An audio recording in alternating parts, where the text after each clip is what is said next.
In today's episode of the Pathway Presents podcast, I have an interesting guest with me here today. I'm with Filip Galetic. He's hailing over from the team at Visual Composer, and where they're all about creating wonderful WordPress websites fast and efficiently. He's the head of marketing, and he's been specialized, for a while on marketing strategy for international B2B clients. And obviously, as we love to talk about growth and growth channels here on the Pathway podcast, we are keen to have Filip on the show. So, Filip, welcome to this episode. Thank you very much. It's a pleasure to be here. Of course. Yeah, maybe give us a 360 overview, right? Before we jump into the details. Like, what is Visual Composer all about in your own words? Sure, Lucas. So Visual Composer is the company behind Visual Composer, the product, which is a very robust, intuitive website builder for WordPress.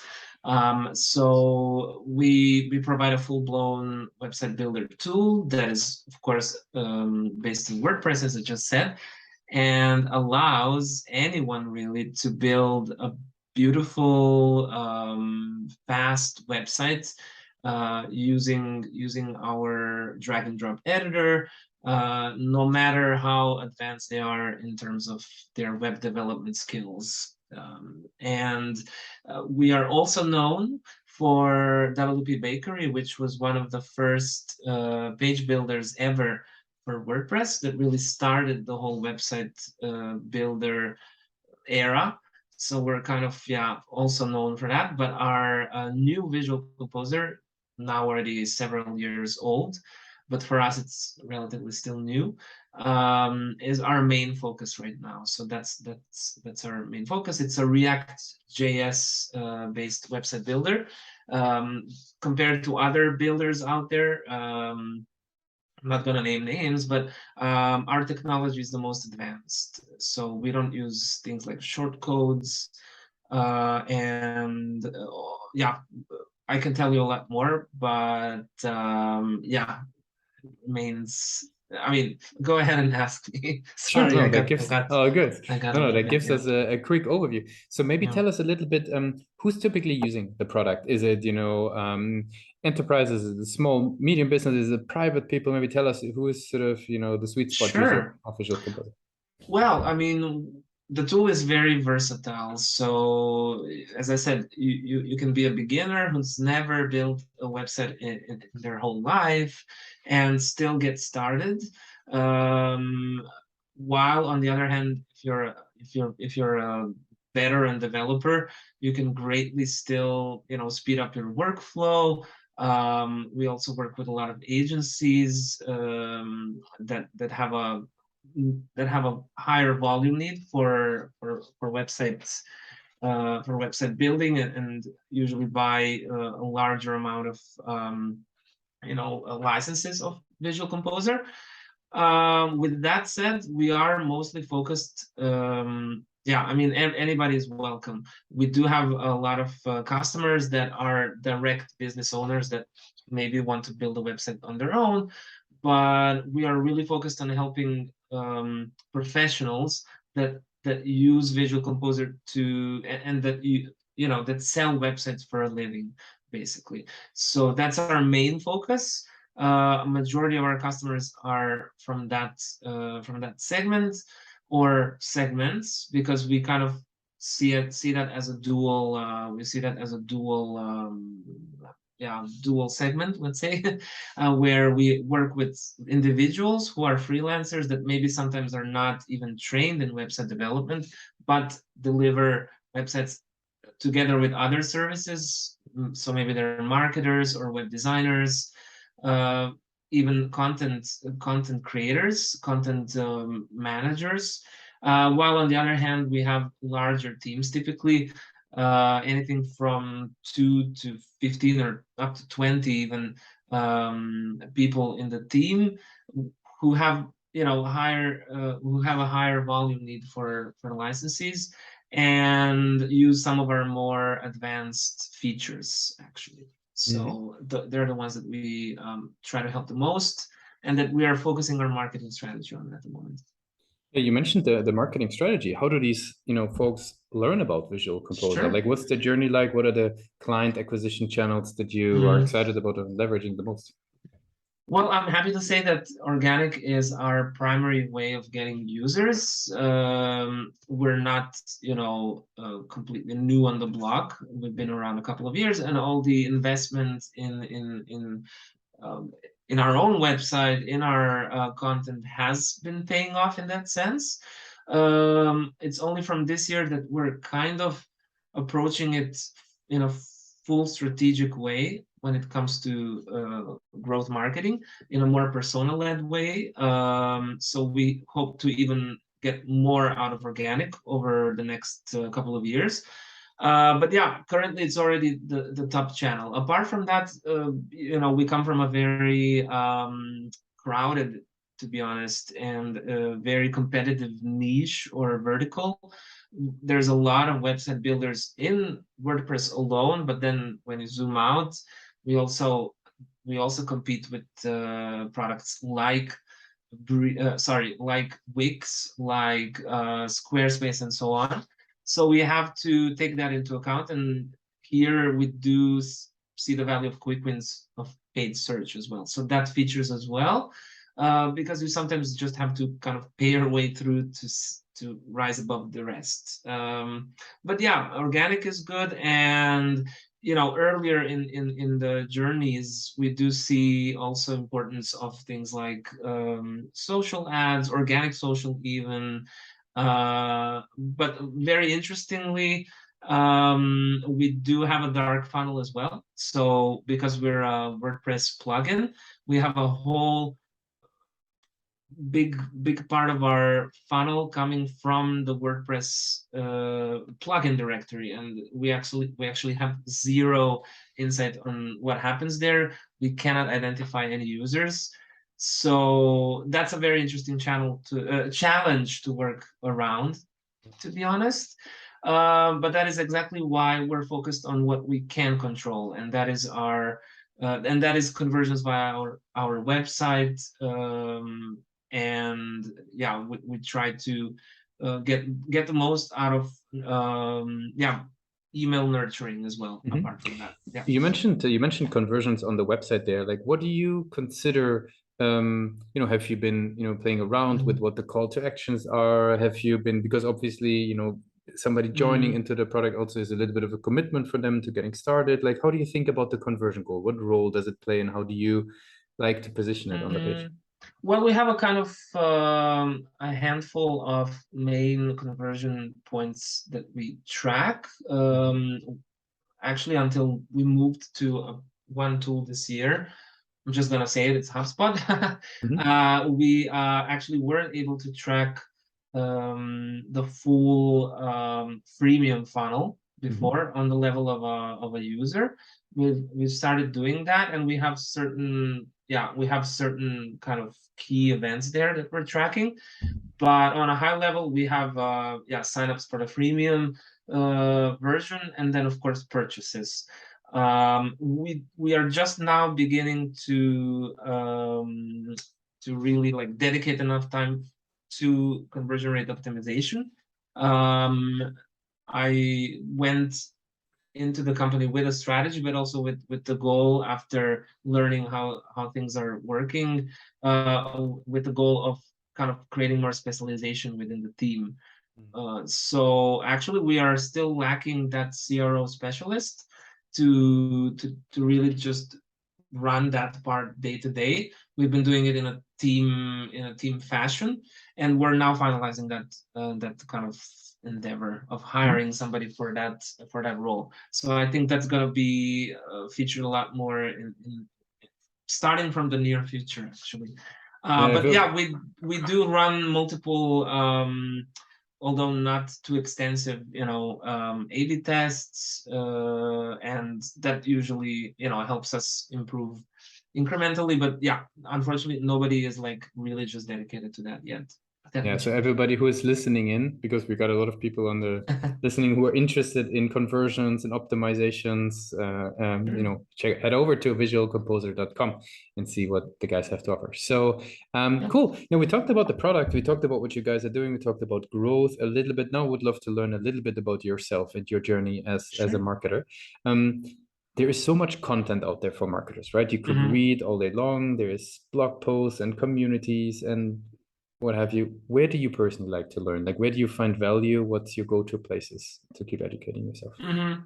Well, great question. I mean, in the past, you know, when I'm a self-taught marketer, I started really in digital marketing, specifically, I mean, over 12 years. Primarily first as a social media marketer. Back when it was really the whole social media marketing kind of practice was really just born. So there Mhm. were really no written rules or no guidelines, or there was no manuals, nothing. So I had to learn a lot, and you know, I think that learning comes best from doing, first of all. In the meantime, yes, I follow definitely, you know, anything from blogs of brands like HubSpot in the beginning. So kind of to get me into the whole inbound methodology. At first, I mean, I followed experts that maybe no longer even are that known as they used to be like 5 or 6 years ago.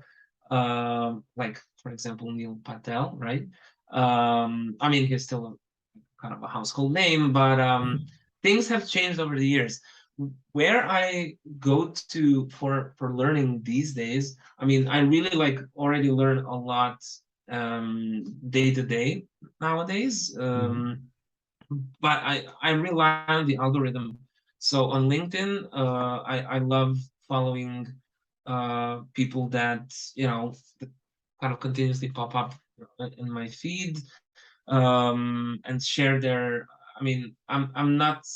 I don't have like a particular name to point out, but I rely on kind of that community on LinkedIn to learn and you know get out of my bubble, because when you're leading a team such as the one in Visual Composer, you can become quite fast very narrow, right? So listening to those people on LinkedIn that share their thoughts, you know, reminds me of other things and pops new idea into my mind. If I have to choose one, gosh, I actually cannot remember the name right now. Hold on, give me just a second. Oh my God, no, I can't. No It's worries been at it's all. been a long week, No worries. but it's Um, yeah, yeah, no, but it gives us an insight like on how you're thinking about this, where yeah, you get information. As we slowly actually moving towards the end of the interview, I have some rapid fire questions. They're a bit of a sure. surprise for our guests. Are you ready and open for Oh those? yeah, absolutely. Very cool. First one is, what is the last book that you read or the last podcast you listened to? Well, apart from yours, um, I've been reading the book. Can I just peek behind me to check the name? I'm really like bad with Yep, memory, turn but around. That's all yeah. good. So No Hard Feelings, sorry, Mm-hmm. by Liz and Molly. Mm-hmm. So I'm a big fan, like many people, of Liz and Molly, you know, cartoons. They really kind of symbolize this new way of work, new way of seeing work that's been slowly emerging in the last couple of years.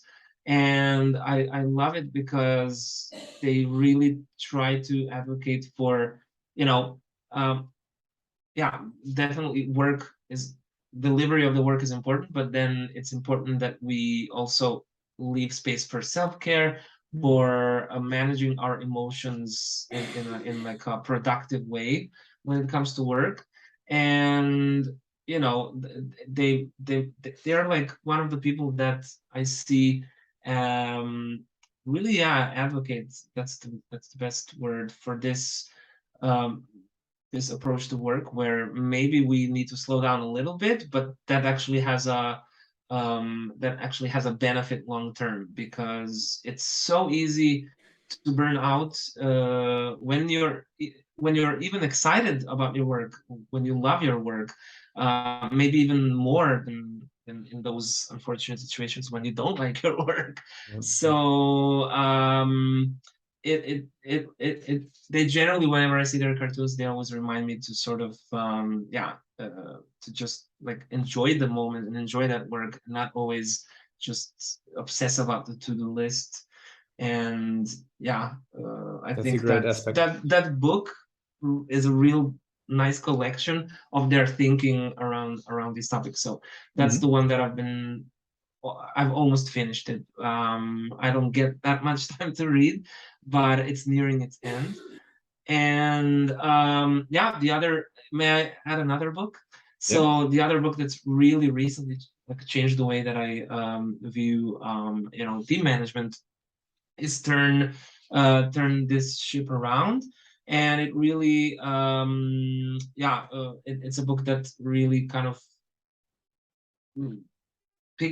pictures really beautifully the type of leadership that I particularly believe in, and that is growing trust, growing ownership, uh, apart from growing the team competence at the same time. And it lists a lot of very applicable ways of how to do that in day-to-day life of any team. But I find it especially applicable to like well, we're not exactly a startup anymore, but our team is relatively still small, and we are in that growth phase. So it's very applicable to our situation. Mhm. So Yeah. sense. If there would be no boundaries in technology, right? So imagine everything is possible. You have a magic Mhm. stick. What's the one thing that you would change for your role as a marketer today? Oh, well, I mean, apart from, kind of cloning customers, Nice. I think anybody would pick that first, right?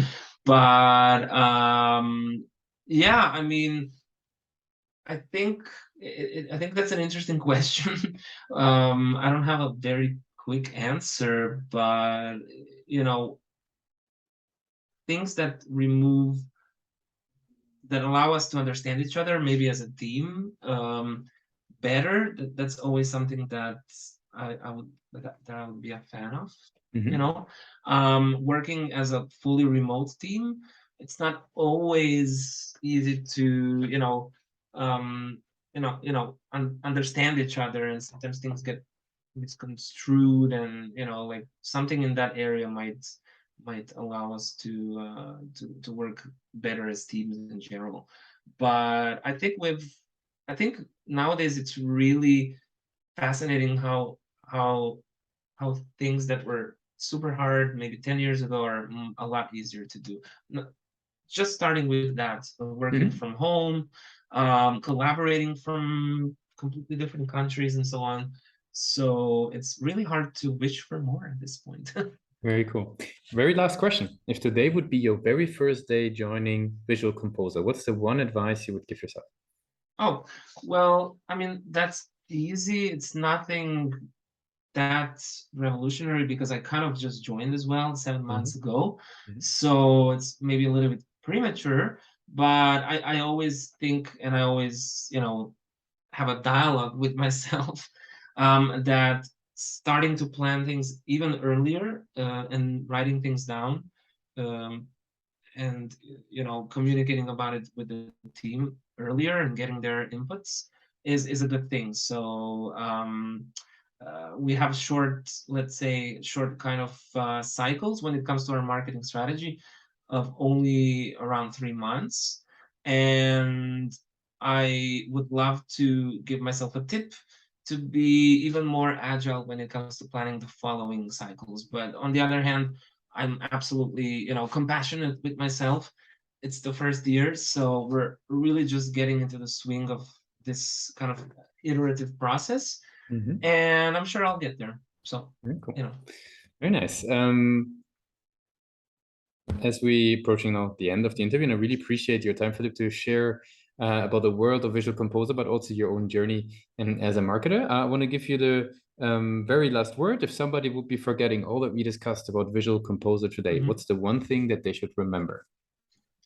Well, Visual Composer should be your go-to tool if you want somebody to or yourself to create a beautiful, functional website for your business or for your clients. Depends what your need is, but particularly if you're a web agency with growth goals that has real hunger to grow, our tool is here to really streamline your delivery, your quality of finalized products, and to really help you please and delight your clients in the end. So that about sums it up. Thanks a lot for being a guest on Pathmark Presents. You're welcome.